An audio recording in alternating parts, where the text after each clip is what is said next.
యేసుక్రీస్తు నామములో అందరికీ వందనాలు. సమూయేలు మొదటి గ్రంథము 1వ అధ్యాయము 17వ వాక్యము. దేవునితో నీవు చేసుకున్న మనవిని ఆయన దయచేయునుగాక. ఆమెన్. ఈరోజు మీ అందరినీ బలపరుస్తూ దేవుడు సెలవిస్తున్న మాట ఏంటంటే, దిగులు పడద్దు, మీ మనవిని దేవుడు ఆలకిస్తూ ఉన్నారు. తప్పకుండా మీ ప్రతి ప్రార్థనకు ఆయన జవాబు ప్రతిఫలమును ఇస్తారు అని మిమ్మల్ని అందరినీ ధైర్యపరుస్తూ చెప్తున్నమాట.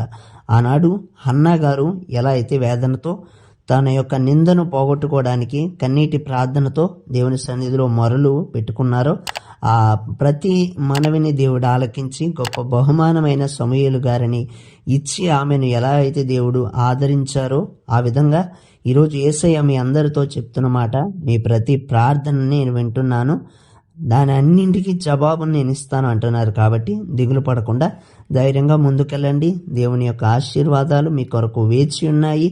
తగిన కాలమందు ప్రతి దానిని ఆయన మీకు అనుగ్రహించును గాక. ఆమేన్.